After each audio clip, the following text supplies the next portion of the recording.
अस्सलाम वालेकुम।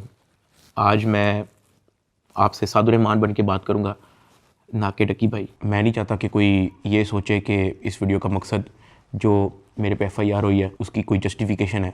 आई am simply here to apologise. मेरे किसी भी कंटेंट से अगर आज तक कोई भी नेगेटिवली इम्पैक्ट हुआ है, मैं उस चीज़ के लिए माफ़ी मांगता हूँ। मेरी हमेशा से सिर्फ यही इंटेंशन रही है कि मैं लोगों को एंटरटेन करता रहूँ और कुछ ना कुछ जो है वो मैं नया लाता रहूँ। लेकिन मेरे अनजाने ना अनजाने में अगर मेरे से कोई कंटेंट कभी ऐसा पोस्ट हुआ है जिससे कोई नेगेटिवली इम्पैक्ट हुआ है, या कोई प्रमोशन ऐसी हुई है जिससे कोई नेगेटिवली इम्पैक्ट हुआ है, मैं उस चीज़ के लिए पूरे कौम से माफ़ी मांगता हूँ। Let the court handle. मैं लीगली इस मैटर को एंड तक देखूँगा। मैं कोर्ट्स के साथ पूरी तरह कोऑपरेट करने को रेडी हूँ और कर रहा हूँ। मैं इदारे के साथ पूरी तरह कोऑपरेट करूँगा और जो भी जज साहब मेरे केस का फ़ैसला लेंगे मैं वो कबूल करूँगा। मेरा और मेरी फैमिली का जो 3.5 माह का एक्सपीरियंस है, मैं सिर्फ वो बताने आया हूँ। 16 अगस्त 2025 को जब मैं सो के उठता हूँ तो मैं बड़ा एक्साइटेड होता हूँ, क्योंकि हमने अपने दोस्त वगैरह मेहमान बुलाए होते हैं, हमने अपने घर में दावत रखी होती है। मेरे सब दोस्त आते हैं, बड़ा इंजॉय करते हैं, हम खाना शाना खाते हैं, गपशप लगाते हैं, मेहमान चले जाते हैं। उसके बाद मैं और रूब पैकिंग में लग जाते हैं, क्योंकि हमें मलेशियन गवर्नमेंट का एक इवेंट है, उधर से इनवाइट आया होता है कि डकी भाई आप आएँ, हमारे लिए कुछ वीडियोस वगैरह बनाएं। पूरे पाकिस्तान से उन्होंने एक मेल और एक फ़ीमेल को चुना है, जिसके अंदर मेल में उन्होंने मुझे चुना है। बाकी कंट्रीज़ से भी उन्होंने एक मेल एक फ़ीमेल इनवाइट किए हुए थे और मैं बड़ा एक्साइटेड था कि पूरे पाकिस्तान के अंदर से उन्होंने एक बंदा चूज़ करना है और उन्होंने मुझे चुना। मैं बड़ा ऑनर फील कर रहा। हमने बड़ी जल्दबाजी में पैकिंग की, क्योंकि मेहमान आए होते हैं, हमें टाइम नहीं मिलता और मुझे नहीं पता था कि जब हम पैकिंग करके अपने घर से निकलेंगे तो मेरी ज़िंदगी का सबसे मुश्किल वक्त शुरू हो जाएगा। मेरे वहमो गुमान में भी नहीं था कि मेरे साथ क्या होने जा रहा है। हम जब पैकिंग करके सामान गाड़ी में रखते हैं, गाड़ी हमारी एयरपोर्ट की तरफ चल पड़ती है। एयरपोर्ट पहुंचते हैं, हम सामान अपना अनलोड करते हैं। रात के 9 बजे के करीब हमारी फ़्लाइट होती है। हम काउंटर पे जाते हैं और हमें अपना बोर्डिंग पास मिल जाता है। उसके बाद जहाँ पे इमिग्रेशन होनी होती है, जहाँ पे आपके पासपोर्ट पे एग्जिट स्टैंप लगती है, हम जब वहाँ पे पहुँचते हैं तो वो मेरे से पूछते हैं कि आप पे कोई FIR तो नहीं है। मैंने कहा नहीं। कहता आपका साइबर क्राइम में कोई इशू है क्या? मैंने कहा नहीं। कहते आप हमारे साथ आ जाएं। मैं और अरूब एक दूसरे की तरफ देखते हैं कि ये क्या हो गया। हम किसी को ऑन टाइम ज़्यादा इन्फॉर्म ही नहीं कर पाते हैं। मैंने ज़िया को सिर्फ मैसेज कर दिया है कि ये इस तरह से इशू हो गया है, तो शायद हम फ्लाई ना कर पाएँ, तो आप प्लीज़ गाड़ी जो है वो एयरपोर्ट ले आओ और हमें यहाँ से पिक कर लो। हमें लगा कि शायद हमें बस सिर्फ फ्लाई नहीं करने देंगे और हम घर जा सकेंगे। 5-10 मिनट के बाद इमिग्रेशन वाले हमसे हमारे मोबाइल ले लेते हैं, कहते हैं कि इसको एयरप्लेन मोड पर लगा दें और अरूब की तरफ वो इशारा करते हैं कि अगर आप जाना चाह रही हैं मलेशिया तो आप जा सकती हैं।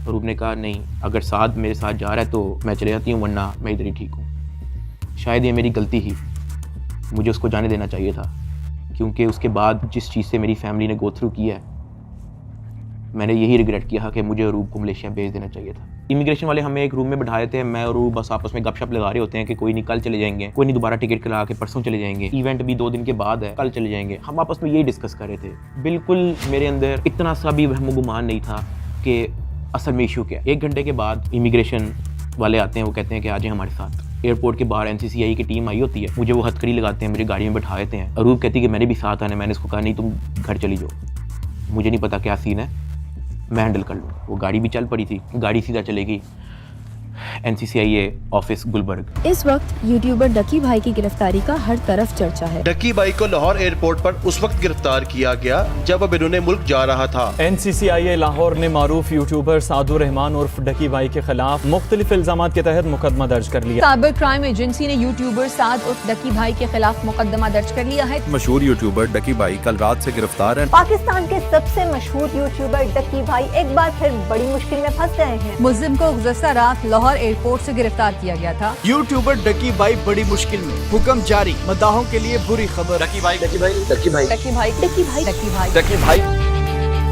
रात के तकरीबन 11 बजे हम NCCI ऑफिस पहुंच जाते हैं। हथकड़ी मुझे लगी हुई थी, मुझे ऊपर एक रूम में लेके गए। जब मैं NCCI के ऑफिस पहुंचता हूं तो वहाँ पे 6-7 ऑफिसर्स बैठे होते हैं। मेरी हथकड़ी वो खोल देते हैं, मुझे कुर्सी पे बैठा देते हैं और मेरी इंटेरोगेशन शुरू हो जाती है। वहाँ पे मेरे से क्वेश्चन करते हैं एप्लीकेशंस के प्रमोशन के बारे में। वहाँ पे मुझे पहली बार आइडिया होता है कि मेरा इस इशू पे मुझे एयरपोर्ट पे रोका गया। खैर मेरे से वो जो सवाल करते गए मैं उनको बताता गया। मेरे पास 3 मोबाइल थे, मैंने तीनों मोबाइल के पासवर्ड उनको दिए। उन्होंने मेरे से मेरे जीमेल अकाउंट के पासवर्ड पूछे, मैंने वो भी उनको ऑन द स्पॉट दिए। उन्होंने मेरे से मेरे लैपटॉप का पासवर्ड पूछा, मैंने उनको ऑन द स्पॉट दिया। ऐसा भी नहीं कि मैंने उनको कोई बहाना लगाया हो कि मैं पासवर्ड भूल गया हूँ, because I had nothing to hide. मैं इदारे के साथ कोऑपरेट करना चाहता हूँ। मैं ये नहीं चाहता कि इदारा ये सोचे कि मैं कुछ छुपा रहा हूँ। मेरा 23 दिन का रिमांड लिया गया। वो सारी इन्वेस्टिगेशन मैंने पहले 23 मिनट के अंदर दे दी थी। कई घंटे गुजर जाते हैं और तमाम ऑफिसर्स मेरी इंक्वायरी लेके चले जाते हैं, सिवाय एक के, जो मेरे इन्वेस्टिगेशन ऑफिसर्स थे, असिस्टेंट डायरेक्टर शुएब रियाज साहब। मेरे आईओ के अलावा जब तमाम ऑफिसर्स चले जाते हैं तो एक प्राइवेट बंदा बाहर से अंदर आता है। तो आईओ मुझे कहता है कि तुझे पता है कि तेरे पे एफआईआर होने वाली है।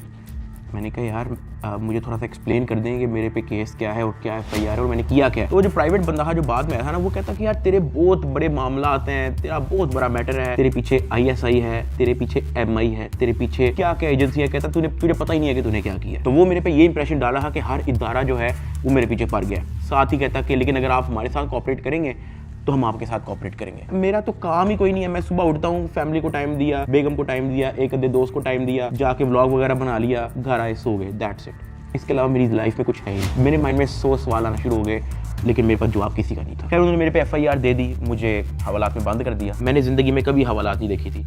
उस रात मैं नहीं सोया, मैं जागता रहा, रोशनी होगी। हवालात में सिर्फ एक ही लड़का था, मैंने उससे भी कोई ज़्यादा बातचीत नहीं की। सुबह 10-11 बजे के करीब एक बंदा आया, उन्होंने मुझे हथकड़ी लगाई और मुझे कोर्ट ले गए कि आपको जज साहब के सामने पेश करना है। मेरी फैमिली में से किसी भी बंदे ने आज तक कोई कोर्ट, कोई कचहरी, कोई पुलिस स्टेशन, कोई हवालात, कोई थाने, उनमें से किसी चीज़ का उनको नहीं था पता। जज साहब ने 2 दिन का रिमांड दे दिया। मुझे तो रिमांड का मतलब ही नहीं था पता। मुझे हथकड़ी लगा के फिर से एनसीसीआई ऑफिस ले जाते हैं और मुझे हवालात में बंद कर देते हैं। उससे नेक्स्ट डे की बात है, मेरी इन्वेस्टिगेशन चल रही होती है। एडिशनल डायरेक्टर एनसीसीआई सरफराज चौधरी साहब वो अचानक कमरे में आते हैं, मेरी तरफ देखते हैं, कहते हैं कि ए मुंडाई। आईओ कहते हैं हाँ जी। कहते हैं इसको लेके आओ मेरे पास। आईओ हथकड़ी पकड़ता है, मेरे हाथ पे लगाता है और कहता चल। मुझे जब हथकड़ी लगा के एडिशनल डायरेक्टर रूम में लेके जाते हैं तो वहाँ पे 5 ऑफिसर्स बैठे होते हैं। एडिशनल डायरेक्टर सरफराज चौधरी साहब मेरे से पूछते हैं कि तुम कौन से एप्लीकेशन के कंट्री हेड हो। मैंने कहा कि सर मैं किसी एप्लीकेशन का कोई कंट्री हेड नहीं हूँ। वो अपनी कुर्सी से अचानक उठता है, कहता तेरी माँ किधर से आता है पैसा तेरे पास। मैंने कहा सर मैं यूट्यूबर हूँ, मेरे 8 मिलियन सब्सक्राइबर हैं, उधर एडसेंस अभी मैं बात कर ही रहा होता हूँ। कहता है कि तुम मेरे वतन अजीज के बच्चों को ख़राब कर रहे हो, क्या करता है तुम्हारा बाप। मैंने कहा जी यूनिवर्सिटी के अंदर प्रोफेसर हैं। तो कहता तुम इतने क्यों हो। मैं चुप रहता हूँ। वो चीख के बोलते, कहता बोल। मैंने कहा जी सर मैं सिर्फ वीडियोस बनाता हूँ, मैं यूट्यूबर हूँ। माँ बहन की गालियाँ वो देता रहता है। उसने मेरे मुंह पे बहुत जोर का थप्पड़ लगाया। मैं बिल्कुल चुप होकर ऐसे मुँह नीचे करके खड़ा हो गया। तो कहता मुँह ते कर, मुँह ते कर। अभी मैंने मुँह पर किया नहीं था। वो जोर से चीख के कहता मुँह ते कर। अभी मैंने वो मुँह पर किया ही था, उसने मुझे दूसरा थप्पड़ लगाया। मैं वहाँ पे बड़ा हेल्पलेस फील कर रहा कि यार मेरे से ऐसा क्या हो गया। मैं भी ये सोच ही रहा था, उसने मुझे तीसरा थप्पड़ लगाया। मुझे माँ बहन की गालियाँ दी जा रहा है। मैं अपना मुँह नीचे करके खड़ा हुआ हूँ तो मेरे थप्पड़ इधर लगता है, फिर वो कहता था मुँह पर कर, फिर मेरा थप्पड़ इधर लगता है। वो मारी गया जब तक उसका दिल नहीं भरा। मैंने तो गिने भी नहीं है कि उसने मुझे थप्पड़ कितने मारे हैं। फिर वो मुझे कहता कि अपनी टांगे बैंड कर। मैंने अपनी टांगे बैंड कर ली। कहता हाथ ऊपर कर। मैंने अपना हाथ ऊपर कर ली। वो घर में एक वीडियो कॉल लगाता है जो एक बच्चा रिसीव करता है जिसकी एस्टिमेटेड तकरीबन एज होगी 7 साल। एक हाथ में सिगरेट होती है। वो उस बच्चे से पूछता है कि डकी भाई को जानते हो। वो बच्चा कहता है जी। वो बैक कैमरा ऑन करता है, मेरे हाथ खड़े होते हैं, टांगे बैंड होती हैं। वो कैमरे से दिखाता है उस बच्चे को कि कौन है ये। कहता है डकी भाई। तो कहता कि तुम इसके प्रोग्राम देखते हो। कहता जी। वो पीछे जो प्राइवेट मुलाजिम खड़ा होता है वो बहुत ज़ोर का पीछे थप्पड़ मारता है। सरफराज चौधरी साहब उस 7 साल के बच्चे को कहते हैं ये देखो इसके साथ क्या हो रहा है, आप देखोगे तुम इसका प्रोग्राम। कहता नहीं, चलो फटाफट इसको गालियां दो। बच्चा कहता है कि सरफराज चौधरी साहब कहते हैं और का बच्चा। सरफराज चौधरी साहब कहते हैं और का बच्चा। थप्पड़ वो मारी जा रहा होता है पीछे। वो वीडियो कॉल पे उस बच्चे को दिखा रहा होता है कि ये तुम इसके प्रोग्राम देखते हो और ये मैं क्या बताऊँ यार। खैर मैं तब बड़ा हेल्पलेस होता हूँ। मैं समझ नहीं आती कि मैं क्या करूँ और किस तरह इससे निकलूँ। मैंने क्या किया ऐसा। खैर वो सरफराज चौधरी कहता है कि इसको ले जाओ, इसकी तरीके से तफ्तीश करो। जबकि मैं डे 1 को आया हूँ, मैं सब कुछ मोबाइल का पासवर्ड मैंने लैपटॉप के पासवर्ड, मैंने जीमेल के पासवर्ड, मैंने एक चीज़ नहीं छोड़ी। मुझे आज जितने ऑफिसर्स थे वहाँ पे, मुझे एक ऑफिसर आके दिखा दे, बता दे कि डक्की भाई ने हमें ये चीज़ नहीं थी दी, इसलिए हमने मारा है। वो तफ्तीश के अंदर इस जगह कोऑपरेट नहीं था कर रहा, इसलिए हमने मारा है। मुझे एक बंदा आके दिखा दे यार। मेरा 23 दिन का रिमांड लिया मैंने, पहले 23 मिनट के अंदर उनको सब कुछ दिया। मुझे ऊपर ले गए। मेरे से एक बंदा मिलने आया हुआ था, जावा फूड्स, मेरा एक जाने वाला है जिसने हमारे घर में, जब हमारे घर में दावत थी तो उसकी केटरिंग की थी। अब क्योंकि मुझे फ्रेश मार के ऊपर लेके गए थे, मेरी आंखों में आंसू थे, तो वो जब मिलने आया हुआ था, वो अचानक अपनी सीट से खड़ा हुआ और उसने मेरी तरफ देखा कि क्या हुआ है। मैंने कहा कि यार मैं इनके साथ पूरी तरह कोऑपरेट कर रहा हूँ, वो फिर भी मुझे मारी जा रहे हैं, मुझे माँ बहन की गालियाँ दे रहे हैं। तो अगर आपकी यहाँ पे किसी ऑफिसर से बातचीत है, आप उनसे काइंडली रिक्वेस्ट करें कि यार मुझे मारे कम, या मुझे तब मारे जब मैं आपको कुछ छुपा रहा हूँ या आपको कुछ गलत बता रहा हूँ, तब मार लें, लेकिन मुझे मारे कम। वो बड़ा परेशान हुआ, वो बाहर चला गया, कुछ खाने को मेरे लिए लेके आया था, पिज़्ज़ाज़ या कोई बर्गर लेके आया था। बाहर जाके मुझे नहीं पता कि उनके जानने वाले थे जुनैद सलीम जो एंकर हैं, उन्होंने कहीं उनको बात बता दी। जुनैद सलीम साहब ने जो है वो अपने पॉडकास्ट के अंदर इसका जिक्र कर दिया कि मेरा एक जानने वाला वहाँ पे गया तो डक्की भाई इस हालत में था।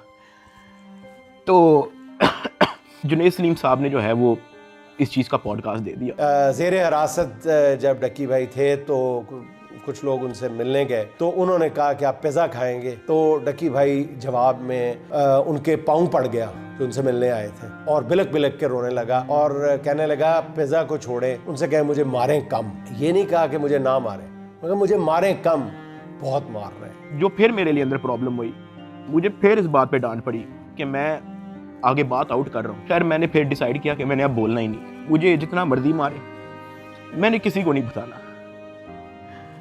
मुझे हवालात में वापस बंद कर दिया इन्होंने। थप्पड़ किसने मारा था? थप्पड़ वो एहलकारों ने मारा था।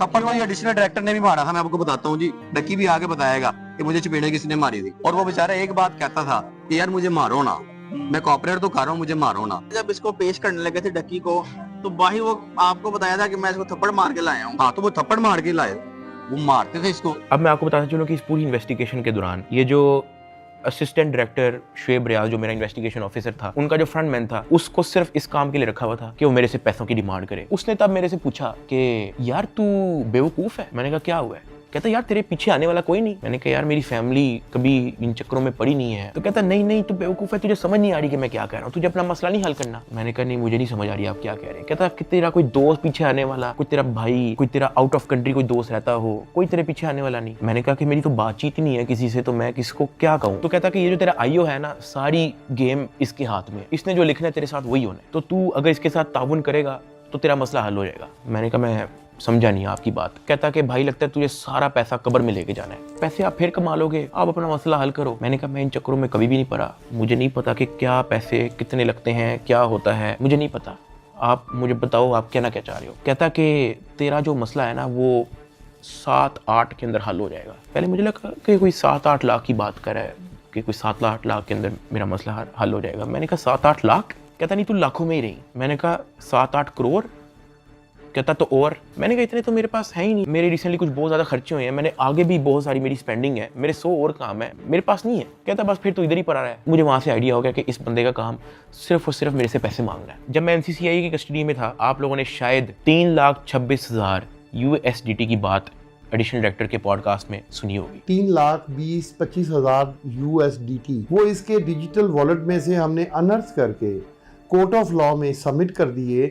हमने इसके डिजिटल वॉलेट में से वो अपने वॉलेट में जो सरकार का होता है उसमें अनर्थ करके प्रॉपर उसको फर्द मकबूजगी बनाकर कर दिया। ये बहुत बड़ी अचीवमेंट है। उन्होंने दर्जनों पॉडकास्ट दे के ये बताया कि 3,26,000 USDT जो है वो हमने इससे बरामद कर लिए हैं। अब मैं आपको उसकी असल स्टोरी बताता हूँ कि वो क्या है। हवाला से मुझे इन्वेस्टिगेशन के लिए लेके जाते हैं, कोई शाम के 7 बजे के करीब। आइयो मुझे कहता है कि अपना बाइनेंस का अकाउंट खोल। मैं अकाउंट खोल देता हूँ। मेरे अकाउंट के अंदर कुछ ट्रेड चल रही होती हैं जो मेरी सारी लॉस पे गई होती हैं, क्योंकि उस दौरान बिटकॉइन नीचे गया हुआ था। वो सारी ट्रेड मेरी लॉस में क्लोज करता है, मेरी फ्यूचर्स की ट्रेड सारी लॉस में क्लोज करता है, मेरा पर्सनल नुकसान करता है। सारे टोकन जो मेरे पास डॉज, बिटकॉइन, इथीरियम, मेरे पास दर्जनों टोकन और पड़े हुए थे, वो सारे क्लोज करके उसको यूएसडीटी में खुद कन्वर्ट करता है और वो कहता है कि ये यूएसडीटी ट्रांसफर कर। मैंने कहा सर इसकी क्या वजह है, आपने मेरा पर्सनल लॉस भी कर दिया है। कहता है कि तुझे अपना मसला हल करना है या नहीं करना। मैंने कहा कि सर लेकिन ये 3,26,000 यूएसडीटी आपने ट्रांसफर क्यों करना है? जो भी आपकी इन्वेस्टिगेशन है आपके सामने, अकाउंट मैंने आपको दे दिया, उसका जीमेल मैंने आपको दे दिया, पासवर्ड मैंने आपको दे दिया, आपने ट्रांसफर इसको क्यों करना है? कहता है तुझे जितना कह रहे हैं उतना कर। मेरी 15 मिनट उनके साथ बहस चलती रही कि सर ये पैसे ज्यादा हैं, मुझे आप थोड़ी सी इसकी एक्सप्लेनेशन दे दें ताकि मैं मेंटली रिलैक्स रहूं, मुझे थोड़ा सा बता दें कि ये ट्रांसफर आपके पास क्यों करना है। वो मुझे आगे से ये कहता था कि यार लगता है तुझे अपना मसला हल करने का शौक नहीं है। बीच में उसने मुझे बहाने लगाने शुरू कर दिए, यार क्योंकि तू हमारी कस्टडी में है कि तेरा अकाउंट कहीं हैक ना हो जाए, जब तू यहाँ से फारिग होगा तू मुझे बता दी, मैं तुझे सेंड कर दूंगा। आईओ ने मुझे इस तरह की कहानी सुनाई शुरू कर दी। उसने मुझे एक अपना वॉलेट एड्रेस दिया, उसने कहा कि ये सारे पैसे इस पे ट्रांसफर कर। इसने मेरे से जबरदस्ती मेरा फेस आईडी, मेरा ऑथेंटिकेटर सारा लगा के इसने मेरे से जबरदस्ती 3,26,000 यूएसडीटी, जिसकी पीकेआर के अंदर वैल्यू बनती है 9 करोड़ पाकिस्तानी रुपया। अब जिस अकाउंट में उसने ट्रांसफर किया, क्या वो एफआईए का अकाउंट था? नहीं। क्या वो एनसीसीआईए का अकाउंट था? नहीं। क्या वो पंजाब हुकूमत, सिंध हुकूमत या किसी केपी की हुकूमत या किसी भी गवर्नमेंट के इदारे की हुकूमत का अकाउंट था? नहीं। क्या वो नैब का अकाउंट था? नहीं। क्या वो स्टेट बैंक का अकाउंट था? नहीं। क्या वो कोई ऐसा अकाउंट था जो कोर्ट की तरफ से जिसकी अप्रूवल मिली हो? नहीं। वो मेरे आईओ असिस्टेंट डायरेक्टर शुएब रियाज साहब का अपना पर्सनल अकाउंट था, जिसके अंदर इन्होंने मेरे 9 करोड़ रुपया एस्टिमेटेड ट्रांसफर किए। ट्रांसफर करने के बाद उन्होंने वापस मुझे हवालात में बंद कर दिया। कोई रिसीविंग नहीं दी, मुझे उसकी कोई रीजनिंग नहीं दी, कोई सबूत ही नहीं है इस चीज़ का कि इन्होंने अपने पास ट्रांसफर किया। 8 बज जाता है, 9 बज जाता है, 10 बज जाता है, 11 बज जाता है, मेरे से सोया नहीं जाता। एक ऑफिसर एक मुलजिम को छोड़ने आते हैं हवालात, मैं फटाफट उठ के उससे पूछता हूँ, मैंने कहा सर आपके इस एनसीसीआईए इदारे के अंदर जब कोई क्रिप्टो का कोई रोला चलता है, कोई यूएसडीटी का कोई रोला चलता है, तो उस पर क्या होता है? क्या उसको ट्रांसफ़र कर लिया जाता है? कहता मैंने कभी ऐसा सुना तो नहीं है। कहता क्यों, क्या हुआ है? मैंने उसको बताया। मैंने कहा आईओ ने मेरे 9 करोड़ रुपया यूएसडीटी ट्रांसफ़र कर लिया अपने पास। कहता अच्छा, तो उसने आपको कोई रिसीविंग दी है? मैंने कहा नहीं। कहता ऐसा होता तो नहीं है वैसे, लेकिन अगर आप कहते हो तो मैं किसी से पूछ लूँ? मैंने कहा जी पूछ ले, मैं बड़ा टेंशन में हुआ। उस पूरी रात मैं नहीं सोया। अगले दिन सुबह के कोई 10-11 बजे के करीब एक बंदा आता है, मुझे लेके जाता है ऊपर ऑफिस में, मुझे इतनी जोर का वो थप्पड़ लगाता है, मेरे ख्याल से मेरे पूरे 3 महीने के अंदर सबसे ज़्यादा जोर का थप्पड़ वो वाला थप्पड़ था जिसकी मैं अभी बात कर रहा हूँ। क्योंकि वो मुझे बता के नहीं लगाया जाता, वो मेरे पीछे से लगाया जाता है, मेरे सर पे इतना बड़ा उस बंदे का हाथ होता है, मुझे इतनी जोर का थप्पड़ लगाते हैं, मेरे यहाँ से मेरे ज़हन का मवाद, अंतरियाँ सारी मेरी आंखों से बाहर निकलने को करी ही। मैं इवन एक पॉइंट पे मेरा विजन ब्लरी हो गया है, मेरा विजन काला हो गया है, मैं बेहोश होने वाला है, इतनी जोर का वो थप्पड़ था। उसने कहा कि हर चीज़ बतानी जरूरी होती है। मैंने कहा कि सर मेरे 9 करोड़ रुपया आप ट्रांसफर कर लो, मुझे उसकी कोई रीजनिंग ना दो, मुझे उसकी कोई रिसीविंग ना दो, मैं अपना मुंह कैसे बंद रख लूं? इतनी सी बात पे उसने मुझे फिर से एक और थप्पड़ लगाया। मुझे आईओ के पास ले गया। आईओ कहता कि यार तुझे अपना मसला हल करने का शौक नहीं है? एडिशनल साहब बहुत नाराज है। मैंने कहा सर आपने 9 करोड़ रुपया मेरा ले लिया है, अभी मैं बात कर ही रहा था तो उसने इशारा किया कि इसको बंद कर दो। अब मुझे बंद कर दिया वापस हवालात में। कुछ टाइम के बाद जब मुझे फिर से इन्वेस्टिगेशन के लिए लेके गए तो ये जो मेरी 9 करोड़ रुपया जो इन्होंने ट्रांसफर किया है 3,26,000 यूएसडीटी, ये बात पूरे डिपार्टमेंट के अंदर फैल चुकी थी। हर प्राइवेट मुलाजिम को पता था, हर ऑफिसर को पता था, हर आईओ को पता था, डिपार्टमेंट में हर एक बंदे को पता लग गया था कि ये इतनी बड़ी अमाउंट जो है वो शुएब रियाज आईओ के अकाउंट में ट्रांसफर हुई है। आईओ ने सोचा इसने बात आउट कर दिया है, सबको पता लग गया है। इन्होंने फटाफट क्या किया, उसकी रिकवरी डाल के कोर्ट में पेश कर दिया कि ये देखो हमने ये पैसे बरामद किए हैं इससे, जबकि उन्होंने बरामद की इंटेंशन से वो ट्रांसफर अपने पास नहीं किए थे। इनकी ये इंटेंशन थी कि पैसा हम अपने पास ट्रांसफर कर लेते हैं, फिर इसमें से कोई इसको 20-30% वापस दे के इससे डील करेंगे, ये इनकी शुरू की इंटेंशन थी। लेकिन मैंने डिपार्टमेंट में बात आउट कर दी, मैंने मार खा ली इसके बदले। मैंने कहा मुझे मारो जितना मारना है। डिपार्टमेंट में बात आउट कर दी, ये लोग घबरा गए, इन्होंने फटाफट कोर्ट में रिकवरी डाल दी, जिसकी वजह से मजबूरन एडिशनल डायरेक्टर सरफराज चौधरी साहब को दर्जनों पॉडकास्ट मजीद देने पड़े कि 3,26,000 हमने इस बंदे से बरामद कर लिया है, जबकि वो बरामदी की नीयत से ट्रांसफर नहीं किया गया। हाँ वो तो मैंने डिपार्टमेंट में बात आउट कर दी, तो फिर आपको स्टोरी बनानी पड़ी इसकी। 3,20,25,000 यूएसडीटी कोर्ट ऑफ लॉ में सबमिट कर दिए। जब मुझे इन्वेस्टिगेशन के लिए फिर से लेके गए तो वहाँ पे एक और बंदा आया था अपने काम से, मैं आप लोगों को उसका नाम तो नहीं बता सकता, लेकिन हम लोग उसका नाम रख लेते हैं बिग ब्रदर। ये बिग ब्रदर जो है आपने वीडियो के एंड तक याद रखना है। वो अपने किसी काम से आया था, उसने मुझे देखा, उसने मेरे से पूछा कि यार डक्की तेरे पे केस क्या है? मैंने कहा एप्लीकेशन प्रमोशन का केस है। तो कहता कि तेरा मैटर कहाँ तक पहुँचा है? मैंने कहा कि मैं तो पूरी तरह ताउन कर रहा हूँ, मैं तो सब कुछ इनको दे चुका हूँ, मुझे नहीं पता कि इनको अब मेरे से और क्या चाहिए, लेकिन मैं तो पूरी तरह इनके साथ कोऑपरेट कर रहा हूँ। तो कहता अच्छा। उसने उसे सर हिलाया और कहता कि क्या ये लोग तेरे से कोई पैसे भी मांग रहे हैं? अब क्योंकि मैं उस बंदे को पहली बार मिला हूँ, मैं नहीं जानता कि वो कौन है। मैंने उसको कहा कि नहीं, मेरे से कोई पैसे नहीं मांग रहा। उसने ऐसे सर हिलाया, कहता अच्छा, चल ठीक है, अच्छा लगा तेरे से मिलके। वो अपने कामों में लग गया। खैर मेरी इन्वेस्टिगेशन के बाद उन्होंने फिर से मुझे जेल में हवालात में बंद कर दिया। इन्होंने अपनी पूरी कोशिश की कि हम इससे पैसे लें, हम इससे पैसे का पूछें। जब इनको आइडिया हुआ कि मैं इनको किसी भी तरह से एंटरटेन नहीं कर रहा, इन्होंने बहाने से मेरी फैमिली को बुला लिया। अरूब और मेरी अम्मा, उनको ये कह के बुलाया गया कि मेरी उनके साथ मुलाकात है। मुझे जब हवालात से ऊपर लेके गए तो अरूब बैठी हुई थी और उसकी इंटेरोगेशन हो रही थी। उसका मोबाइल जो है वो इन्वेस्टिगेशन ऑफिसर के हाथ में था। तो मैंने इन्वेस्टिगेशन ऑफिसर शुएब रियाज साहब से पूछा कि ये आपने इनका मोबाइल क्यों लिया है? तो कहता कि इन पे भी FIR होगी। तो अरूब घबरा गई। उसने कहा मेरे पे FIR क्यों होगी? उसने कहा कि आपने तो हमें साथ से मिलने के लिए बुलाया है, मुझे और मामा को, के साथ से मुलाकात हो जाएगी। तो कहता कि नहीं, FIR हो ना हो, ये जो आपके शोहर की FIR है इसी में बड़ी जगह है, हम आपको इसी में नामजद करेंगे। अरूब घबरा गई। मैंने अरूब की तरफ देखा, मैंने अरूब की तरफ इशारा किया कि मैंने कहा बस बिल्कुल चुप होके बैठ जाओ, बस ये वक्त गुजारो, बस इस वक्त हम कुछ नहीं कर सकते। खैर वो अरूब से कुछ क्वेश्चन उन्होंने पूछने शुरू कर दिए। मैंने यही कोशिश की कि मैं जल्दी से जल्दी अरूब को वापस भेज दूं घर। उसका मोबाइल वापस मिले ना मिले डजंट मैटर, वो घर जाए। आईओ ने अरूब का मोबाइल रख लिया। मैंने अरूब को कहा कि अब तुम घर जाओ, तुमने वापस नहीं आना। जब अरूब घर गई है तो उसने जब वकीलों से डिस्कस किया तो वकीलों ने कहा कोई बात नहीं, हम प्री अरेस्ट बेल करवा लेंगे। तो अरूब ने कहा ओके। अगले दिन उन्होंने जाके प्री अरेस्ट बेल करवा ली।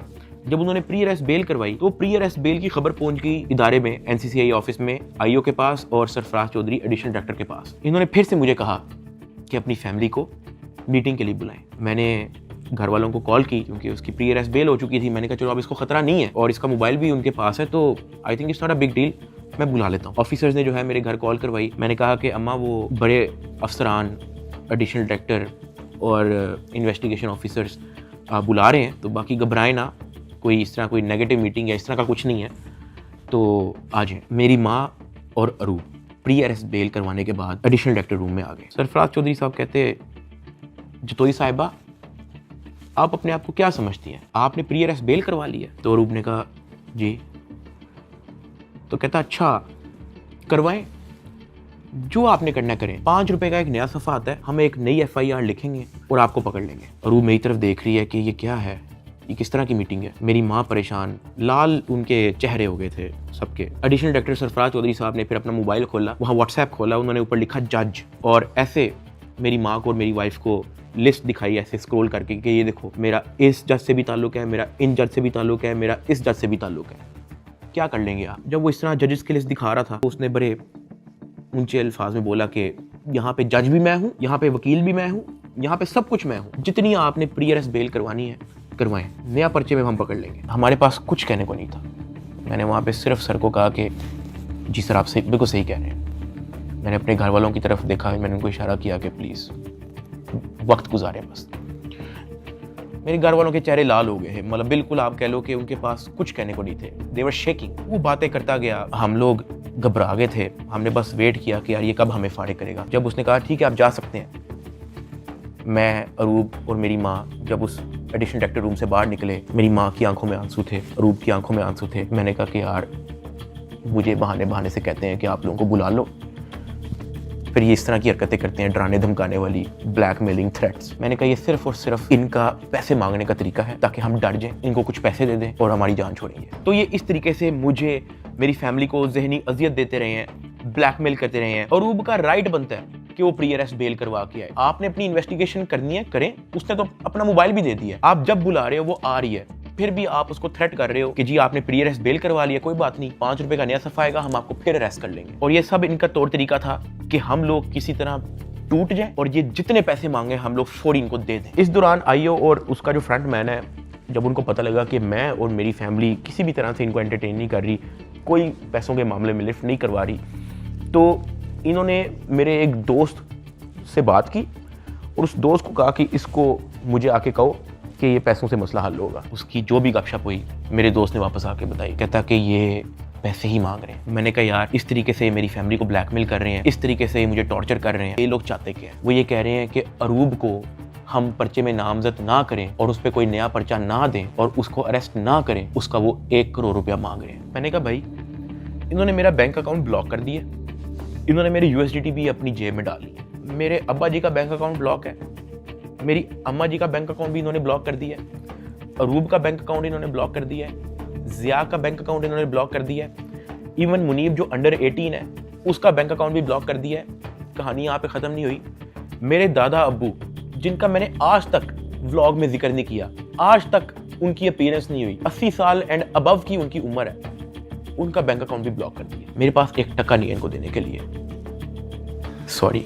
उसने मेरी बात सुनी, कहता अच्छा। उसने एज इट इज जब ये बात आईओ को बताई, आईओ आगे से इसको कहता कि इन्हों दे कोल 40-50 करोड़ रुपया सैट नहीं पड़ा होंगे। मेरे दोस्त ने एज इट इज मुझे ये बात आके बताई। अब क्योंकि मेरी फैमिली ऐसे मेंटल टॉर्चर से गुजर चुकी थी, जब मेरे दोस्त ने ये बात मेरी फैमिली को बताई, मेरी फैमिली ने घबरा के कहा कि प्लीज आप किसी और से बात कर लें, अगर वो हमें लोन दे सकता है, कोई उधार हमें दे सकता है तो दे दे।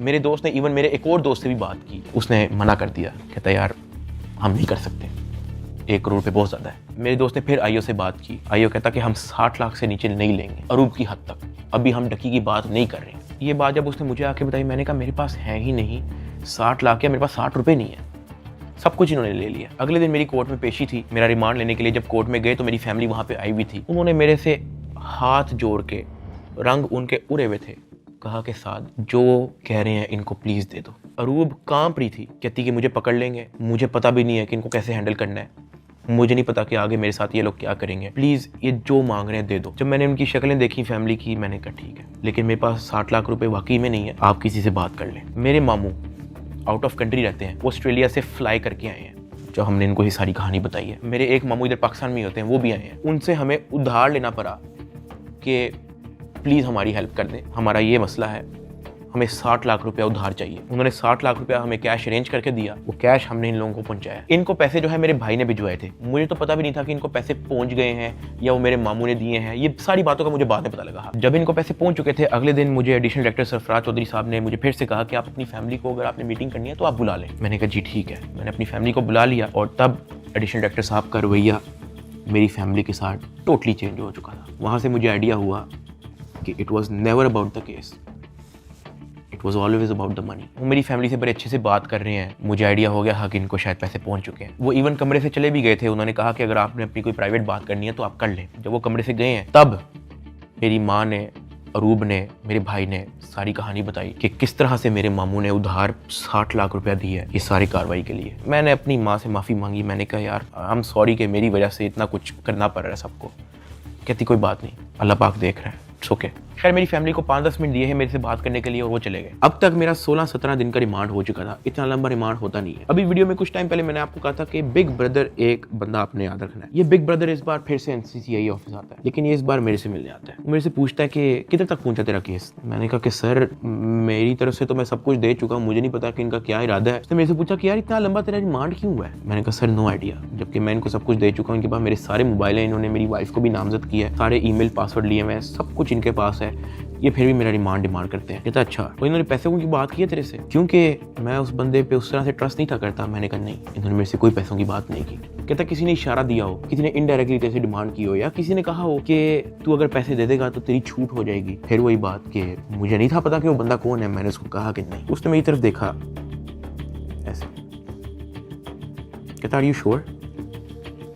मैंने कहा जी। इवन उससे मुझे एक पॉइंट पे बड़े गुस्से से देखा, कहता कि देख ले अगर कुछ ऐसा है तो तू मुझे बता सकता है। फिर वही बात आ गई क्योंकि मैं उसको जानता नहीं था। मैंने कहा नहीं ऐसा कुछ भी नहीं है सर। कहता ठीक है, वो चला गया। मेरा 23 दिन टोटल रिमांड हो चुका था। जो मैं आप लोगों को ये भी बताता चलूँ कि एनसीसीआई की हिस्ट्री में इतना लंबा रिमांड नहीं हुआ। इवन एक पॉइंट पे मैं इतना तंग आ गया था इनसे कि मैंने खुद ही जज साहब के सामने कहा कि सर मैं चाहता हूं कि ये लोग अपनी तसल्ली पूरी कर लें, इन्होंने जो मेरी इन्वेस्टिगेशन करनी है करें, अगर ये रिमांड मांग रहे हैं इनको रिमांड दे दें। मैं इतना तंग आ गया था, मैंने जज साहब के सामने खुद ही बोल दिया कि यार रिमांड ले लें मेरा। 23 दिन रिमांड के बाद भी इन्होंने 30 लाख रुपया मेरी फैमिली से मुझे जुडिशियल करने का लिया। मतलब एनसीसीए ऑफिसर्स ने मुझे जेल भेजने के भी मेरी फैमिली से पैसे लिए। खैर मैंने अपने दोस्त को कहा कि यार ये आईओ से पूछो कि अब क्या इसने मेरे साथ करना है। कहता कि मैंने बात की है, वो ये नहीं कह रहा कि अब आपकी बेल करवानी है, वो ये कह रहा है कि हमने 4 पर्चे मजीद रेडी किए हैं, वो 4 पर्चे हम डकी भाई पे ना दें, उसका 1.5 करोड़ रुपया वो मांग रहे हैं, जिसमें से एक पर्चा इन्होंने कोई लड़की रिलेटेड रखा हुआ है। और जब मैंने ये सुना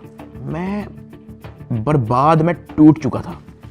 मैंने अपने दोस्त को कहा तू इनको ब्लॉक कर दे बस, और तू जा, इनको को 4 पर्चे देने, 400 दें, मैंने अब 1 टका नहीं देना इनको। इस तरह तो इनको आदत लग जाएगी फिर ये कहेंगे कि जी अब हम डकी भाई को फायर ना मारने का 5 करोड़ रुपया लेंगे, घर की बत्ती बंद कर देंगे, घर में अगर आप चाहते हो कि बत्ती आए उसका 50 लाख रुपया निकालो, पानी बंद कर देंगे, फिर कहेंगे घर में पानी आए उसका 40 लाख रुपया निकालो। ये तो इन हरकतों पे आ जाएंगे फिर। हाँ, अगर आप मेरी एक आधा फैमिली का अकाउंट छोड़ देते तो मैं आपको पैसे कहीं से तो दे, एटलीस्ट हमारी फैमिली जो है मकरूज तो ना होती। इतना मोटा मेरा चलान पेश किया है, मुझे एक ऑफिसर उस चलान के अंदर एक सफ़े की एक लाइन का एक लफ्ज दिखा दे कि मेरे उसमें बाप का क्या रोल है, क्योंकि आप लोगों ने उनका अकाउंट बंद किया ना, उनका क्या रोल है मुझे उस सफ़े के अंदर दिखाएं। उस चलान के अंदर मेरी माँ का क्या रोल है वो मुझे दिखाएं। उस चलान के अंदर मेरे दादा अब्बू का क्या रोल है, मेरे किसी और फैमिली मेंबर का क्या रोल है मुझे दिखाएं। आपने उनको मकरूज कर दिया, कर्जे ले लेके अब उनको NCCIA के ऑफिसर के पेट भरने हैं, उनको डिप्रेशन में डाल दिया, ये कह के कि पता नहीं उनके पीछे ISI-MI लगी है। मेरे फादर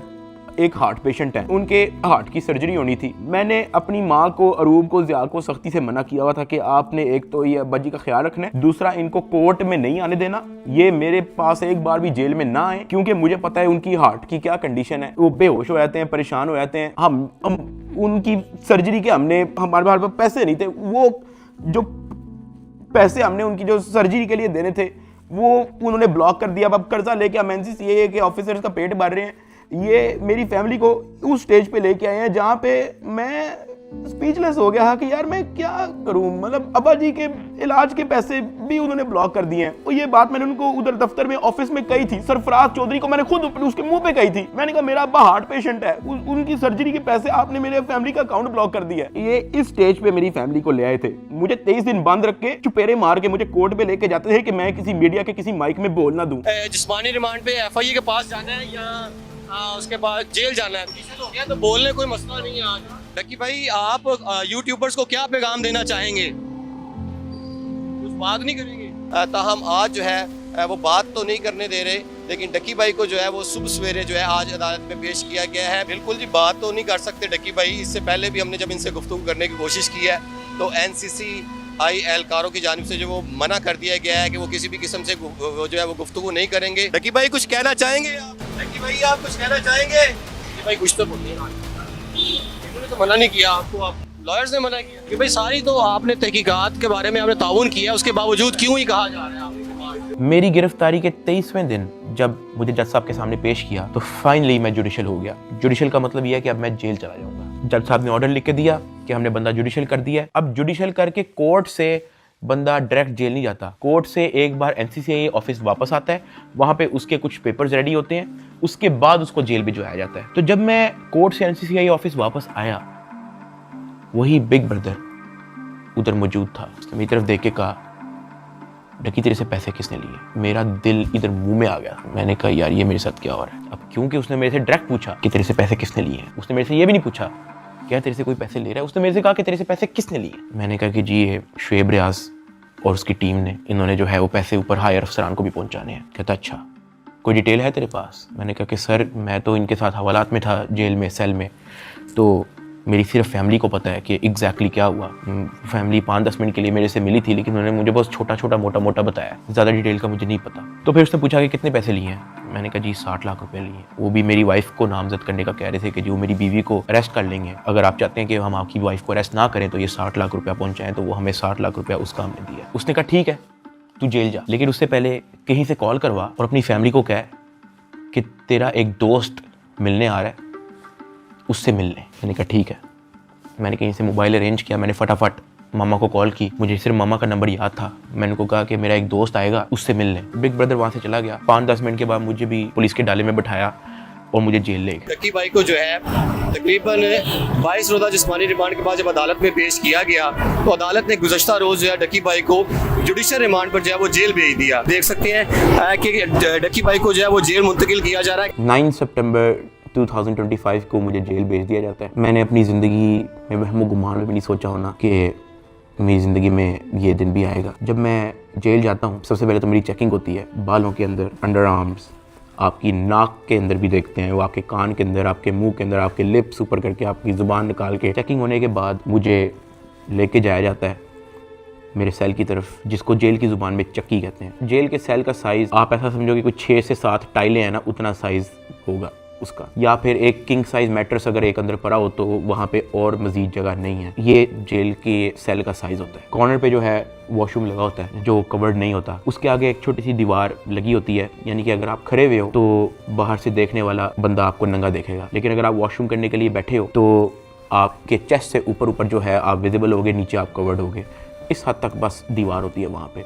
उसी के ऊपर जो है वो एक टूटी लगी होती है पानी की। मैं जब अपने सेल में आता हूँ तो शाम हो जाती है, मुझे सेल में लाते ही लॉक कर दिया जाता है, क्योंकि मेरा नया नया एक्सपीरियंस होता है, मुझे नहीं समझ आ रही होती है कि मैं कहाँ पे आ गया हूँ। मैं इधर उधर देखता हूँ, परेशान हो जाता हूँ कि ये क्या हो रहा है मेरी ज़िंदगी में। बहुत ऊंचा पंखा लगा होता है जहाँ से मुझे आइडिया होता है कि कोई चाह के भी खुदकुशी नहीं कर सकता। अंधेरा हो जाता है, मुझे कुछ समझ नहीं आ रही होती कि मैंने क्या करना है। खैर मैं दीवार के साथ लग के बैठ जाता हूँ बिल्कुल ऐसे ही, और सोचता रहता हूँ कि ये मेरी ज़िंदगी कहाँ से कहाँ आ गई है। मैं अपने सेल से बाहर देखता हूँ तो 1.5 लीटर की बोतल पड़ी होती है, उसके ऊपर कैप भी लगा होता है। मेरा हाथ तो वहाँ तक नहीं पहुँचता, लेकिन कोई 15-20 मिनट के अंदर एक इंचार्ज जो है वो वहाँ से गुजर रहा होता है। मैं उसको आवाज़ देता हूँ कि सर, वो मेरी बात सुनते हैं, हाँ जी। मैं उनको कहता हूँ कि सर वो सामने 1.5 लीटर की बोतल पड़ी है, वो काइंडली मुझे पकड़ा दें। मुझे बोतल पकड़ा देता है। वॉशरूम से मैं वो 1.5 लीटर की बोतल के अंदर पानी भरता हूँ, उसका कैप बंद करता हूँ। सितंबर का टाइम होता है, शदीद गर्मी होती है, इतनी गर्मी कि आप कूलर के बगैर नहीं रह सकते। मैं अपनी कमीज़ उतारता हूँ, बॉटल को अपनी शर्ट के अंदर डाल के ऐसे उसको मैं लपेटता हूँ, अपने सर के नीचे रख के मैं लेट जाता हूँ।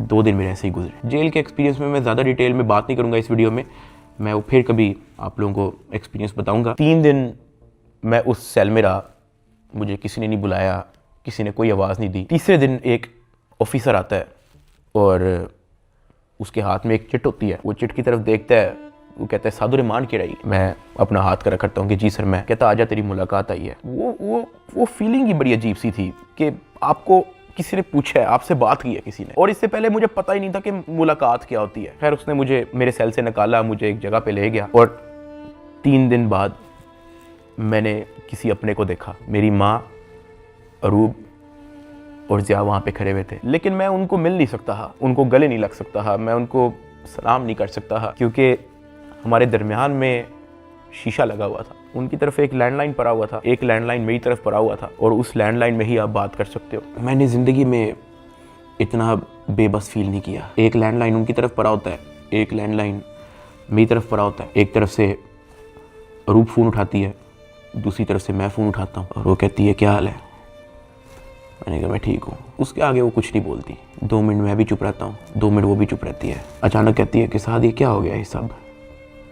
मैंने कहा रूप मुझे नहीं पता, मुझे नहीं पता, मेरे पास किसी चीज़ का जवाब नहीं है। ऐसे ही हमारी बात हो रही थी, अचानक ज़िया अरूब को कहता कि मैंने बात करनी है साथ से। मैंने कहा हाँ करवाओ। ज़िया अरूब से फ़ोन ले लेता है। वो कहता है कि यार साथ आपका एक दोस्त आया था। मैंने कहा हाँ। कहता है यार वो तो सारी डिटेल हमसे मांग रहा था और उसको सब कुछ पता है, तो आप उस पर ट्रस्ट करते हो। मैंने कहा ज़िया देखो मैं उसको नहीं जानता हूँ पर्सनली, लेकिन फॉर सम रीज़न उसको पता था। मैंने उसको नहीं बताया, उसने मेरे से खुद कहा कि तेरे से पैसे किसने लिए, और उसने मुझे कहा था कि मुझे डिटेल चाहिए। तो ज़िया कहता कि हाँ वो हमारे पास आया था, एक कागज़ पे सारा मेरा वो लिख के गया है कि कहाँ कहाँ पे कैसे कैसे पैसे पहुँचाए, किसने दिए, किस बैंक से निकलवाए, वो सारा नोट डाउन करके गया है। मैंने कहा कि देखो ज़िया इस वक्त ना हमें नहीं पता कि हमने किस पे ट्रस्ट करना है, किस पे नहीं करना। हमने जिसको भी अप्रोच किया है सब ने मदद करने से इनकार कर दिया है। जिन्होंने कोशिश की है वो भी कोई मसला कोई बेहतरी की तरफ नहीं आया। मेरे पास कोई ऑप्शन नहीं है, सुन लेते हैं हम एक बार इस बंदे की बात। ज़िया ने कहा ठीक है। जब ज़िया ने मुझे ये बात बोली तो मुझे आइडिया हो गया कि वही जिनका नाम हमने अभी बिग ब्रदर रखा था वो मेरी फैमिली से मुलाकात कर चुका है। खैर ज़िया से बात होने के बाद ज़िया ने फ़ोन मामा को दे दिया। मामा भी रो पड़ी, गपशप हो रही ही। साथ उन्होंने कहा था कि जो आपका दोस्त आया है कहता कि आप मेरी भी माँ है, आपको कुछ नहीं होगा, आपने अब 1 भी रुपया किसी को नहीं देना, बस जो आप लोगों ने दे दिया है उसकी मुझे डिटेल दे बस। खैर वही 15-20 मिनट होते ही हैं वो फ़ोन बंद हो जाता है। ना मुझे मामा की आवाज़ आ रही होती है, ना मेरी आवाज़ उन तक जा रही होती है। तो मुझे रियलाइज़ होता है कि मेरा वक्त ख़त्म हो गया। वहाँ का एक इंचार्ज मुझे मेरे सेल में वापस छोड़ देता है। मैं वापस उसी जगह पे आ जाता हूँ। वक्त के साथ साथ जेल में अपने आप को एडजस्ट किया, मेंटली एक्सेप्ट किया कि भाई तू अभी इधर ही है। 10 दिन गुजर गए। 10 दिन के बाद एक इंचार्ज फिर से आया चिट लेके, कहता साधु रहमान के रही। मैंने कहा जी सर मैं। कहता आजा तेरी मुलाकात है। मुझे लगा मेरी फैमिली आई है, लेकिन जब मैं उधर पहुंचा तो वही बिग ब्रदर मेरे से मिलने आया था। खैर उसने कॉल उठाई, कहता कैसा है डकी। मैंने कहा सर मैं बिल्कुल ठीक। कहता तू अपनी फैमिली के सामने रोया क्यों था। मैं उनसे मिलने गया तो वो तेरी माँ कह रही थी कि वो रो रहा था उधर। मैंने कहा सर मैं बस थोड़ा इमोशनल हो गया उनको देख के। कहता नहीं हो, पता है जेल हो गई है तुझे तो क्या हो गया है, अंदर बैठ के घर वालों को तो नहीं ना परेशान करना, उनके सामने मुस्कुरा के जाया कर, हंसता खेलता उनके साथ शुगर लगाया कर। क्या मैं बिल्कुल ठीक हूँ, अंदर बड़ा मज़ा आ रहा है। मैंने कहा सर वो हो जाता है, मैं तो कोशिश करता हूँ कि मैं उनको कोई टेंशन ना दूँ, लेकिन चेहरे पे बंदे के लिखा आया था। कहता खैर मैं गया उस दिन तेरे घर, माँ जी बहुत परेशान थी, मैंने उनको तसल्ली दी है, तुझे मैं सिर्फ ये बताने आया हूँ कि तू तगड़ा रहे। फिर उसने मुझे कहा कि अगर आने वाले कुछ टाइम के अंदर अगर तुझे कोई न्यूज़ तेरे रिलेटेड सुनने को मिलती है तो पैनिक नहीं होना और अंदर किसी से कोई बात शेयर नहीं करनी। कोई पूछे कहना मुझे इल्म नहीं किसी चीज़, और अपनी फैमिली को भी कह दे कि किसी चीज़ को लेकर पैनिक नहीं होना। अगर कोई प्रेशराइज करने की कोशिश करे, कोई कॉल करे, कोई अप्रोच करे, जस्ट इन्फॉर्म अस। साथ मैंने उनको ये भी बताया कि जब मैं NCCI की कस्टडी में था तो वो मुझे कहते थे कि आपके पीछे MI लगी हुई है। तब उसने मुझे कहा कि जिन लोगों का नाम लेके आपसे पैसे ले रहे हैं ना, मैं उस इदारे से हूँ। फिर उसने मुझे बताया कि ये बात जब मुझे पता लगी तो हमने अपने हायर अथॉरिटीज़ को भी इन्फॉर्म किया, तो let me and my team handle it. तूने अंदर किसी से कोई बात नहीं करनी, अपनी फैमिली से ज़्यादा कोई बात नहीं करनी, सिर्फ उनका हाल चाल पूछ और रोना धोना बंद कर, उनके सामने शुगर लगा, हंस मुस्कुरा, कह के बड़ा मज़ा आ रहा है अंदर, जो बुरा वक्त था वो चला गया, अब बस तू वक्त काट। फिर मैंने उसको बोला कि सर वो जो एडिशनल डायरेक्टर सरफराज चौधरी साहब हैं वो मुझे रिमांड के दौरान कहते थे कि मैं तेरी हाई कोर्ट तक बेल रोकूंगा। तो उधर बिग ब्रदर कहता कि छोड़ दे, कुछ नहीं होगा। उसके बाद वो हुआ जो किसी ने वहमो गुमान में भी नहीं सोचा था।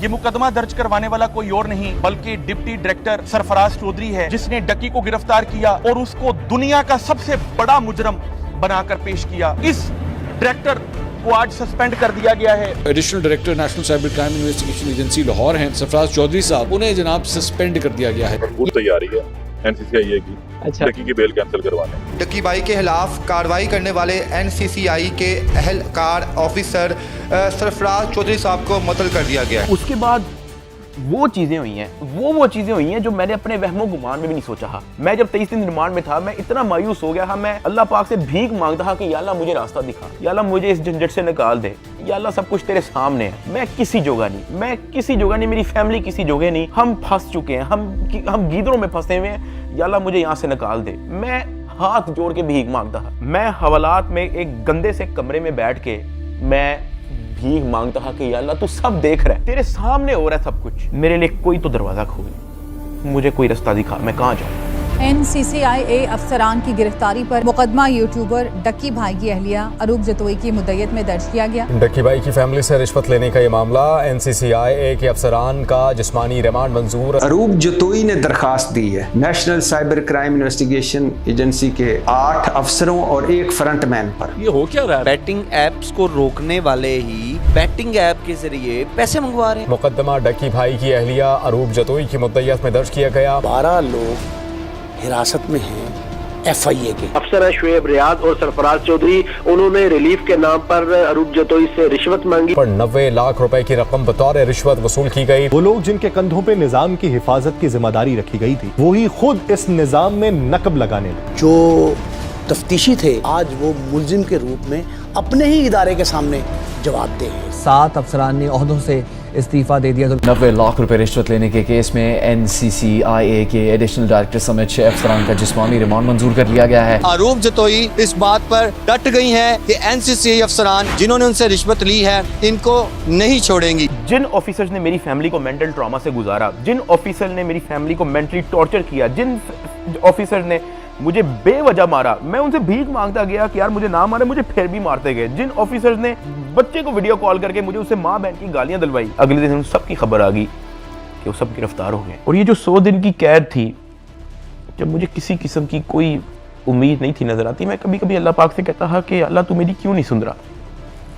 लेकिन ये सब जब मुझे खबरें सुनने को मिली तो मैंने रियलाइज़ किया कि अल्लाह ने मेरी तभी सुन ली थी जब बिग ब्रदर मुझे फर्स्ट टाइम NCCI ऑफिस में मिला और उससे मेरे से पूछा कि तेरे पे केस क्या है। इसमें मैं FIA एंटी करप्शन इदारे को बड़ा अप्रिशिएट करना चाहूँगा, जिन्होंने मेरी फैमिली का सारा केस सुना, मेरी फैमिली के एक मेंबर के पास जाके उन्होंने उनकी स्टोरी सारी सुनी, उनका बयान लिया, इन पे FIR लॉन्च की और ये सब कुछ हुआ। वहां से मुझे रियलाइज हुआ कि इदारे बुरे नहीं होते, कुछ लोग होते हैं जो बुरे होते हैं। और अनफॉर्चुनेटली मेरे केस के अंदर भी मुझे बुरे लोग मिले, लेकिन क्योंकि अच्छे लोग भी एग्जिस्ट करते थे, अल्लाह पाक ने उनको वसीला बनाया, उनको हमारे पास भेजा। 16 अगस्त को मैं गिरफ्तार हुआ। 100 दिन टॉर्चर, ऐसा रोलर कोस्टर जो मैंने ज़िंदगी में कभी भी नहीं सोचा था मैं और मेरी फैमिली ने गुजारा। 100 दिन के बाद जस्टिस शहराम सरवर, मैं उनको सल्यूट करता हूँ, उन्होंने मुझे बेल दी हाई कोर्ट से। मैं जब जेल में था, जब सबसे पहले मुझे इस चीज़ की न्यूज़ मिली कि डकी तेरी बेल हो गई है, तब जो मेरी बॉडी पे खून दौड़ा था उसके लिए मैंने 100 दिन इंतज़ार किया। मैं तो जम गया था, मैं ख़त्म हो गया था, मैं बर्बाद हो गया था। सही बताऊँ तो मैं हार मान ली थी, मैं टूट चुका था। मुझे नहीं पता कि मैं क्या करूँगा। ये 100 दिनों में क्या क्या हुआ, ये वीडियो तो शायद 40-50 मिनट की होगी। अगर मैं आपको बताना शुरू करूं तो ये वीडियो 4-5 घंटे की होनी चाहिए। बहुत सारी चीज़ें मेरी मजबूरी है, मैं नहीं बता सकता। इवन ये जो भाई थे जिनका नाम हमने बिग ब्रदर रखा था, उनसे मैंने रिक्वेस्ट की, मैंने कहा सर मुझे लोगों को बताने दें कि आपने हमारी फैमिली के लिए क्या क्या किया।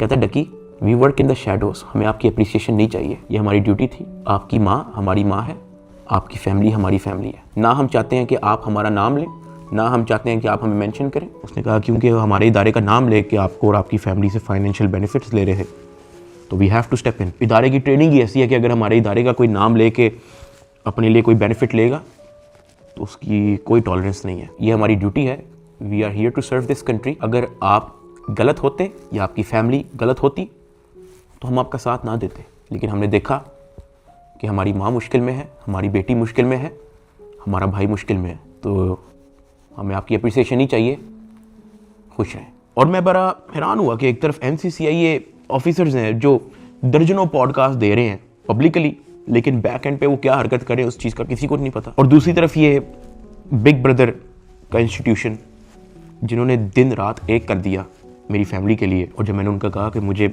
बताने दे लोगों को, तो कहते हमें क्रेडिट नहीं चाहिए। सेल्फलेसली काम किया और एक भी पॉडकास्ट उनके एक भी ऑफिसर ने एक भी इंटरव्यू नहीं दिया, just working in the shadows. और मुझे और मेरी फैमिली को उन पे फ़ख्र है, और मेरी सिंपैथी हर उस फैमिली के साथ है जो कभी इन करप्ट NCCIA ऑफिसर्स के थ्रू अफेक्ट हुई है।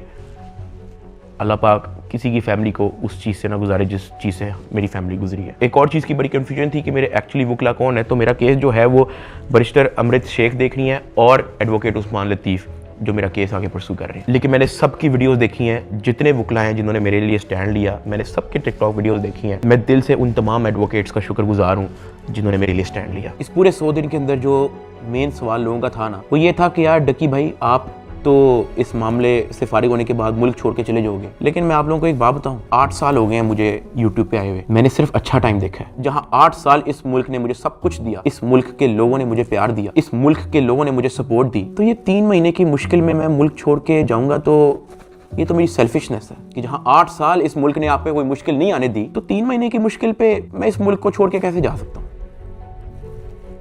मैं इधर ही हूँ, मैं कहीं नहीं जा रहा। पाकिस्तान ने ही मुझे सब कुछ दिया है, पाकिस्तान में ही मैं रहूँगा। यहाँ पे मैं वीडियो को एंड कर रहा हूँ। इस पूरे 100 दिन के अंदर मैंने बहुत कुछ सीखा। कोई भी आके पीछे नहीं आता आपकी फैमिली के अलावा। मेरी माँ कोर्ट के धक्के खाती रही है, उनका क्या काम है कोर्ट में? उन्होंने कौन सा वहाँ पे कोई बयान देना है या कोई स्टेटमेंट देनी है, या वो कौन सी वकील है जो उनका कोर्ट में कोई काम है? वो सिर्फ वहाँ पे इसलिए आती थी कि मुझे कोई 30-40 सेकंड के लिए अपने बेटे की झलक देखने को मिल जाए, मैं बस देख लूँ कि यार मेरा बेटा ठीक है। सिर्फ इसलिए आती नहीं है, एक दिन भी उन्होंने मिस नहीं किया। आज के दौर में जहाँ वफादारी तो मजाक बन के रह गई है, और वो मेरे साथ एंड तक खड़ी रही। उसको डराया गया, धमकाया गया, ब्लैकमेल किया गया। इवन एक पॉइंट में मैंने उसको ये भी कहा था कि जब तक ये मैटर हल नहीं होता तुम आउट ऑफ कंट्री चले जाओ, वो तब भी मेरे साथ खड़ी रही। मैं जेल में था और मेरे लिए मर्दों से लड़ती रही है, और सही बताऊं तो कोई भी नहीं करता ऐसा। हल्का सा मर्द पे पूरा टाइम आता है, औरतें छोड़ के चली जाती हैं, लेकिन अरूब मेरे साथ खड़ी रही। मैं एहसान कभी भी नहीं भूलूंगा। ज़िया अपने सारे काम छोड़ के, अपना यूनिवर्सिटी छोड़ के, अपनी सारी स्टडीज़ छोड़ के, अपना यूट्यूब चैनल छोड़ के मेरे साथ खड़ा रहा, मेरे साथ एफर्ट उसने एंड तक रखी। मेरे अब्बा जी हार्ट पेशेंट, उनको मैंने मना किया कि आपने बाहर नहीं निकलना, उनके बैंक अकाउंट बंद है, उधार पे है। मेरे लिए डेली मैसेज भेजते थे अम्मा के थ्रू कि हमारी दुआएं सादा आपके साथ हैं, आपने घबराना नहीं है। मैंने सिर्फ ये रियलाइज़ किया कि आपकी फैमिली के अलावा कुछ मैटर नहीं करता इस दुनिया में।